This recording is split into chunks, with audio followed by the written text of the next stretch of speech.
नमस्कार। तनु की आवाज़ चैनल में आपका स्वागत है। हमारी आज की कहानी है संस्कार। मैं माँ के जीवन, उनके स्वभाव, उनके व्यवहार, उनके त्याग, उनके स्नेह की एक एक बात याद रखने की कोशिश करता हूँ कि मेरी पत्नी दुखी होकर ना जिए, वह कभी अपना मन ना मारे, उसे अपनी मर्जी से जीने के लिए, अपने शौक़ पूरे करने के लिए मेरी मृत्यु तक इंतज़ार ना करना पड़े। रात के 10:30 बज रहे थे। आरुषि ने मुझसे पूछा, सुनील, मैं इस ड्रेस में मोटी तो नहीं लग रही हूँ? मैंने लैपटॉप से नज़रें हटाकर कहा, नहीं, बिल्कुल नहीं। तुम मोटी हो ही कहाँ जो लगोगी, कितनी मेंटेन्ड तो हो। आरुषि के चेहरे पर मुझे एक खुशी की लहर दिखाई दी। सच कह रहे हो? कल किटी पार्टी है ना मेरी, अभी शाम को ही यह सिलकर आई है, इसे ही पहनूंगी। अच्छी है ना ड्रेस? मुझे पता नहीं क्यों लग रहा है कि मैं इसमें कुछ मोटी लग रही हूँ। मैंने लैपटॉप एक तरफ रख दिया, उसके पास खड़े होकर उसे चारों तरफ से देखा और प्यार से कहा, आरू, बहुत अच्छी लग रही हो, परफेक्ट फिगर है तुम्हारा। आरुषि मुस्कुराकर थैंक्स कहते हुए कपड़े बदलने चली गई। मैं भी मन ही मन मुस्कुरा उठा, क्योंकि इस नई ड्रेस में वह सचमुच थोड़ी सी मोटी तो लग रही थी, पर अब वह जो भी पहनती है उस पर अच्छा लगता है, यह भी सच है। पर हाँ, वह अपने फिगर को लेकर बहुत कॉन्शियस रहती है। मैं जानता हूँ कि वह हमेशा पतली और स्मार्ट लगना चाहती है, पर आजकल वह थोड़ी सी भर गई है। अगर मैंने सच बोल दिया तो कल से ही खाना पीना कम कर डाइटिंग पर आ जाएगी, जबकि वह खाने की बहुत शौकीन है और अब तक वह पूरा ध्यान रखती आई है। पर समय के साथ कुछ बदलाव तो आते ही है ना। और वैसे भी मैं ऐसे बहुत से झूठ बोलता रहा हूँ जिनसे उसे खुशी मिलती है। इतना क्या सत्यवादी हो जाओ कि अपनी ही पत्नी का दिल दुखाऊं? यह मुझसे नहीं होता। मैं कोई झूठा इंसान नहीं हूँ, पर जब बात आरुषि को खुश करने की आती है तो मैं खूब झूठ बोलता हूँ। सोचते हुए मैंने बच्चों के बेडरूम में झांका। हमारी 20 वर्षीय बेटी सिया और 18 वर्षीय बेटा नवीन जो सो चुके थे। 11 बजे थे, हम दोनों भी सोने ही जा रहे थे कि अचानक आरुषि को याद आया, सुनील, तुम्हें बताना ही भूल गई कि अगले हफ्ते भैया आएंगे। यहाँ उनकी कोई मीटिंग है, 1-2 दिन के लिए आएंगे। अरे वाह, बहुत अच्छा। अपने से 5 साल बड़े किशोर भैया के बारे में वह और बातें करने लगी। मेरा मूड किशोर के आने की बात सुनकर खराब हो गया था, पर मैं आरुषि की बातें रुचि लेकर सुनता रहा। थोड़ी देर में आरुषि सो गई, पर आज मैं अपने झूठ बोलने के बारे में सोचने लगा था। आरुषि से बहुत झूठ बोलता हूँ मैं। मेरी प्यारी पत्नी है वो, उससे बहुत प्यार करता हूँ। मैं उसे कभी दुखी नहीं देख सकता। उसका मायका दिल्ली में है। यहाँ बेंगलुरु में ऑफिस के काम से किशोर का आना जाना लगा रहता है। आरुषि अपने भाई से बहुत प्यार करती है। वो है ही ऐसी, सबको स्नेह सम्मान देने वाली। किशोर की उपस्थिति मुझे बर्दाश्त नहीं होती। मैंने आरुषि को कभी यह महसूस नहीं होने दिया है। मुझसे कई बार पूछती है, भैया अच्छे हैं ना? मैं हाँ में सिर हिलाकर कहता, तुम्हारे मम्मी पापा भाई सब अच्छे हैं। वह खुश हो जाती है। वह मुझ पर, बच्चों पर अपना भरपूर प्यार लुटाती है, तो उसे तो हक है ना खुश रहने का। मैंने उसे यह सच नहीं बताया कि घमंडी, स्वार्थी जैसे लोग मुझे कभी पसंद नहीं आते। अपने पद धन के मद में चूर किशोर हमेशा अकड़ में रहता है। अपने से नीचे किसी को कुछ नहीं समझता। मैं और भी ऐसे कई झूठ बोलता हूँ। जैसे ऑफिस से आकर कहता हूँ, आरुषि तुम कितना काम करती हो, जबकि मैं जानता हूँ कि उसने दिन में अपना समय बुक्स पढ़ने या फ़ोन में बिताया होगा। काम तो ज़्यादातर मेड ही कर जाती है, पर जब मैं उसे यह कहता हूँ तो मुझे उसकी आंखों में खुशी दिखती है। वह मेरे झूठ से खुश होती है कि मुझे उसके कामों की वैल्यू है।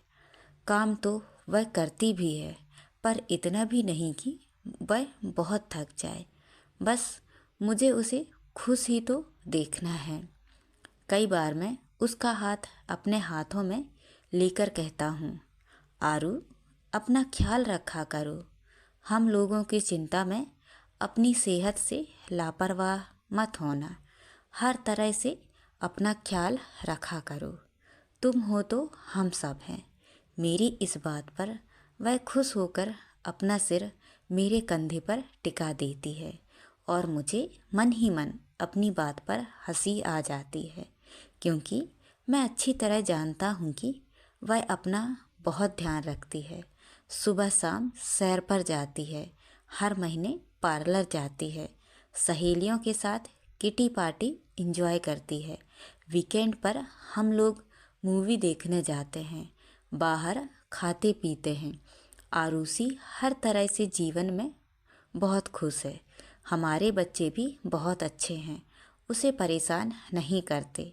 फिर भी मैं अक्सर उसका सिर सहलाते हुए कह देता हूँ, आरू थक जाती होगी, अपना ख्याल रखा करो। वह बहुत खुश हो जाती है। मैंने अपने आप से वादा किया है कि मैं आरुषि को हमेशा खुश रखूँगा। उसकी आँखों में मेरे कारण कभी एक भी आंसू नहीं आएगा। मैं यह किस बात की भरपाई कर रहा हूँ, यह सिर्फ मेरा दिल ही जानता है, या मेरी स्वर्गवासी माँ। मेरे इन सब झूठों के पीछे मेरी माँ के वो अनगिनत आंसू ही तो हैं जो सिर्फ मैंने देखे हैं। हम 3 भाई बहनों में मैं सबसे बड़ा था। मुझसे 2 साल छोटी मीनाक्षी, फिर उससे छोटा सोहन।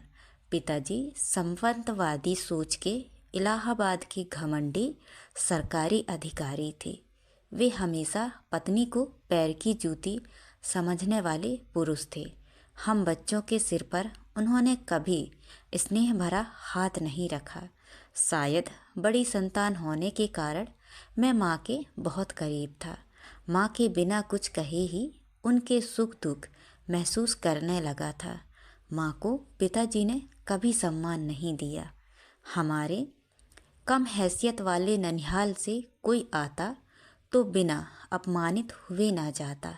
ननिहाल से किसी के आने की खबर सुनकर ही माँ तनाव में आ जाती थी। पिताजी के ताने उलाहने माँ के दिल को चीर जाते थे। माँ की आंखों में हमेशा नमी रहती थी। एक नौकर की तरह माँ पिताजी के आगे पीछे घूमती रहती थी। पिताजी की मुझे कोई अच्छी याद नहीं है, और माँ यह शब्द मन में दोहराते ही मेरी आंखें भीगती चली जाती हैं। पिताजी का अचानक हृदय गति रुकने से उनका देहांत हुआ तो माँ रो रो कर बेहाल हो गई थी। उन्हें हम 3 भाई बहनों ने मुश्किल से ही संभाला था। मुझे बेंगलुरु में अच्छी नौकरी मिल गई थी।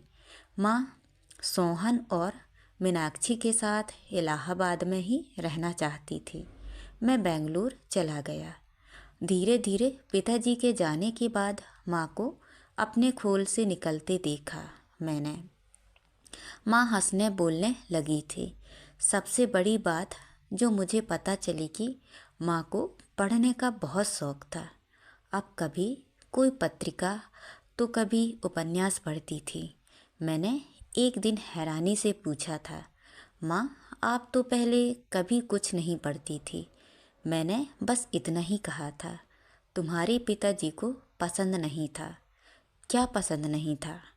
आपका कुछ पढ़ना। उनके क्लब, दोस्तों की महफिलों, उनके स्वभाव व्यवहार, उनकी आदतों से तो अच्छी आदत थी यह।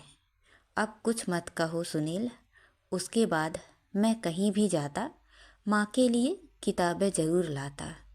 कितना मन मारकर जी रही थी माँ। माँ की सहेली की बेटी है आरूसी। आरूसी माँ को बहुत पसंद थी। माँ हमेशा कहती थी आरूसी को हमेशा खुश रखना। मीनाक्षी, सोहन की पढ़ाई लिखाई, विवाह, अपने सब कर्तव्य मैंने माँ की इच्छा से ही पूरे किए। एक दिन वे भी चली गई छोड़कर। भरी दुनिया में तन्हा महसूस किया मैंने खुद को उस दिन बस जैसे माँ को पिताजी के सामने कभी अपनी ज़िंदगी जीते नहीं देखा था, वैसा मुझे अब नहीं देखना था। इसीलिए मैं माँ के जीवन, उनके स्वभाव, उनके व्यवहार, उनके त्याग, उनके स्नेह की एक एक बात याद रख यही कोशिश करता हूँ कि मेरी पत्नी दुखी होकर ना जिए, वह कभी अपना मन ना मारे, उसे अपनी मर्जी से जीने के लिए, अपने शौक़ पूरे करने के लिए मेरी मृत्यु तक इंतज़ार ना करना पड़े। वो भी इंसान है, उसका भी जीवन है, उसकी भी खुशियाँ हैं।